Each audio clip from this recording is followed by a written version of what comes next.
जय हिंद। भजनलाल नाम के एक व्यक्ति के घर के बाहर एक सरकारी गाड़ी आकर रुकती है। गाड़ी से कुछ कथित अधिकारी निकलते हैं और सीधा उसके घर पहुंच जाते हैं। जैसे ही दरवाजा खटखटाया जाता है और भजनलाल दरवाजा खोलते हैं, वो देखकर हैरान रह जाते हैं कि घर के बाहर सुबह 8 बजे इतने लोग क्यों खड़े हैं। तभी सामने से कथित अधिकारी अपना इंट्रोडक्शन देते हुए कहता है कि मैं इंस्पेक्टर राजेश हूं और मैं आपके घर जांच पड़ताल करने आया हूं।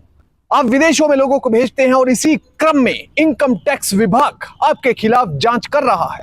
दूसरी तरफ उपेंद्र पांडे और नवाजी शली भी अपनी जांच पड़ताल में लग जाते हैं। घर की तलाशी शुरू हो जाती है। अब यह सब देखकर यह व्यक्ति हक्का बक्का रह जाता है। थोड़ी देर में घर पर पड़े 92,000 रुपए भी साथ में इन्वेस्टिगेशन कर रहा एक कथित अधिकारी उठा लेता है। पर फाइनली एक ऐसा सच निकलकर सामने आता है जिसे सुनकर खुद भजनलाल के पैरों तले जमीन निकल जाती है। इस केस के बारे में बात करेंगे, पर सबसे पहले आपसे अपील कि आप बड़ी संख्या में हमारे वीडियोस को देख रहे हैं पर चैनल सब्सक्राइब नहीं कर रहे। अगर आप इस वीडियो को देख रहे हैं तो फौरन चैनल को सब्सक्राइब कीजिए, बेल नोटिफिकेशन ऑन कीजिए, वीडियो को ज्यादा से ज्यादा शेयर कीजिए और इसके साथ ही अपना कॉमेंट करना ना भूलें।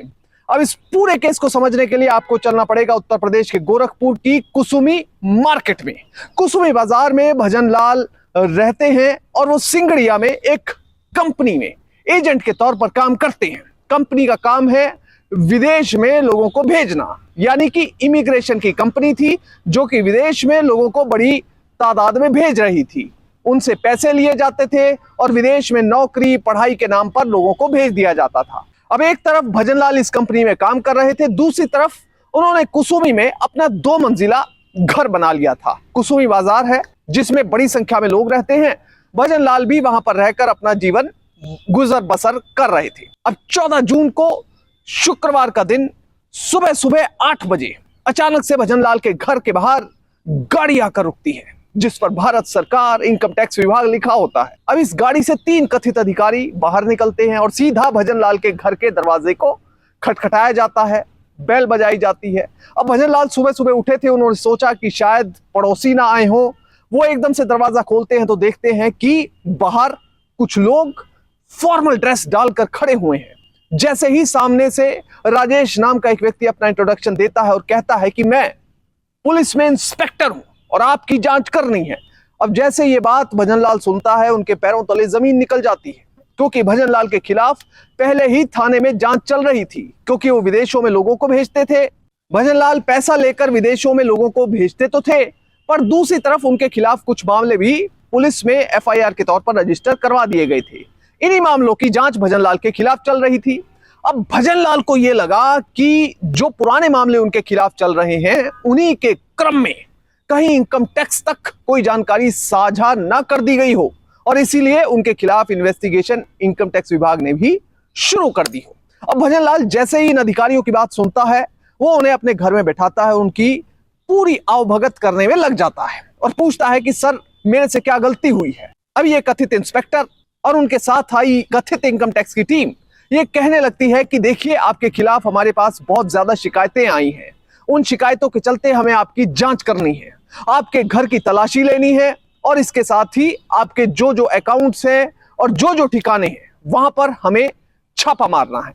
अब जैसे ये बात भजनलाल को पता चलती है, शुरुआत में वो डर जाता है, क्योंकि उसे लगता है कि शायद अब मामला छोटे से बड़ा हो रहा है और धीरे धीरे उनके खिलाफ जो जांच चल रही थी वो अब बड़े विभागों को सौंपी जा रही है। अब ये जो कथित अधिकारी हैं वो घर पर तलाशी का जो सर्च ऑपरेशन है वो शुरू कर देते हैं और एक अधिकारी को 92,000 रुपए मिल जाते हैं। वो अपने हाथ में 92,000 रुपए पकड़ लेता है। अब ये सर्च ऑपरेशन चल ही रहा था, तभी सामने से आ जाता है एक कांस्टेबल अनिल गुप्ता। अब अनिल गुप्ता कौन है ये आपको बताते हैं। भजनलाल ने अपने घर का एक पोर्शन किराए पर चढ़ाया हुआ था अनिल गुप्ता को, जो कि पुलिस में सिपाही के तौर पर कार्यरत था। अब अनिल गुप्ता देखता है कि भजनलाल जी के घर पे सुबह सुबह इतने लोग आए हुए हैं और वो सर्च ऑपरेशन की बात कर रहे हैं, तलाशी चल भी रही है। तभी अनिल गुप्ता इन कथित अधिकारियों से कुछ सवाल जवाब करने लगता है। वो कहता है कि सर, आप कहां से आए हैं। जवाब मिलता है कि हम इनकम टैक्स से आए हैं।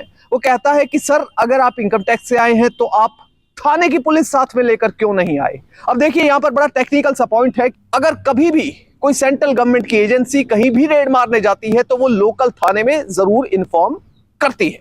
मान लीजिए रेड मारनी है दिल्ली के जनकपुरी इलाके में, तो दिल्ली के जनकपुरी थाने की पुलिस को इन्फॉर्म जरूर किया जाएगा। ऐसे ही रेड अगर कुसुमी मार्केट में भजनलाल के घर मारनी थी तो लोकल थाने की पुलिस को इन्फॉर्म किया जाना था, पर जो प्रोटोकॉल है उसके हिसाब से, नियमों के हिसाब से पुलिस को इन्फॉर्म नहीं किया गया था। अब अनिल को जब इन कथित अधिकारियों ने कोई सेटिस्फैक्टरी जवाब नहीं दिया तो उसने कुछ और सवाल पूछने शुरू किए। उसने कहा कि सर आपका ऑफिस कहां है, आपको क्या इनपुट मिली है जिसके आधार पर आप इनके घर में रेड कर रहे हैं, क्या आपके पास सर्च वारंट है। तो इस तरह के सवाल जब इन कथित अधिकारियों से पूछे गए तो वो भी कहीं ना कहीं पसोपेश में पड़ गए। अब अनिल गुप्ता नामक ये जो कांस्टेबल था उसे धीरे धीरे शक होने लगा।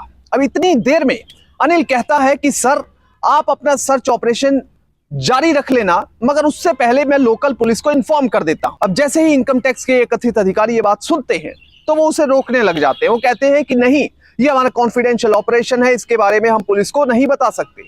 अब अनिल नाम के इस कांस्टेबल को, पुलिस वाले को और ज्यादा शक हो गया। उसने फौरन लोकल पुलिस को इन्फॉर्म किया और कहा कि यहां पर कुछ कथित अधिकारी आए हैं, अपने आप को इनकम टैक्स विभाग से संबंधित बता रहे हैं, वो मेरे मकान मालिक के यहां पर रेड मार रहे हैं, इसलिए आप फौरन आइए और जांच कीजिए कि क्या ये इनकम टैक्स से ही है, क्या ये सही मायने में अधिकारी हैं वहां पर या नहीं। अब फौरन पुलिस भी हरकत में आती है। वहां पर पहुंच जाते हैं दारोगा प्रमोद कुमार। प्रमोद कुमार घर पर पहुंचकर सीधा इन इनकम टैक्स के अधिकारियों से सवाल जवाब करने लगते हैं। अब इस बीच जो एक व्यक्ति मैंने आपको बताया था कि 92,000 तलाशी अभियान के दौरान उसके हाथ में लगे थे, वो गायब हो जाता है, वो कहीं नहीं दिखता।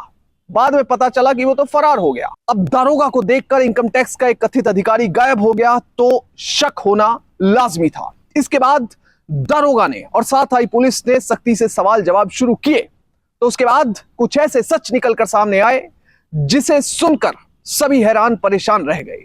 दरअसल 3 व्यक्ति पुलिस के हत्थे चढ़े।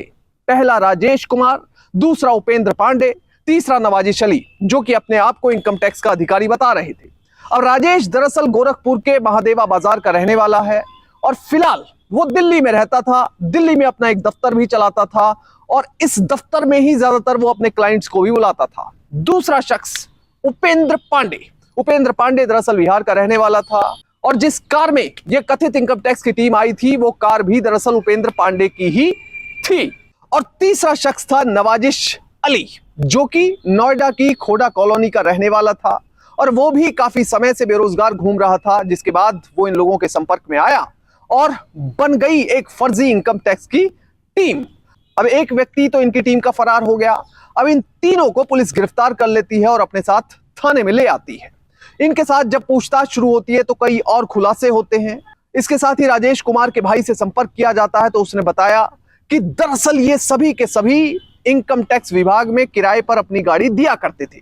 गाड़ी किराए पर नहीं दी जाती थी बल्कि साथ में ड्राइवर भी किराए पर जाता था। अब जब राजेश और इनकी तिकड़ी ने इनकम टैक्स विभाग के साथ काम करना शुरू किया तो वो धीरे धीरे उनके हाव भाव को नोट करने लगे। जब इनकम टैक्स विभाग कहीं रेड मारने जाता तो इनको भी कई बार साथ में लेकर जाया गया। इन्हें अब यह पता चल चुका था कि जब रेड असली इनकम टैक्स के अधिकारी करते हैं तो क्या क्या कागजात वो वहां पर दिखाते हैं, क्या उनके हाव भाव रहते हैं, कैसा ड्रेसिंग सेंस रहता है। ये सब चीजों की जानकारी राजेश कुमार, उपेंद्र पांडे और नवाजिश अली को लग चुकी थी, जिसके बाद उन्होंने अपनी एक फर्जी इनकम टैक्स अधिकारियों की टीम बनाई।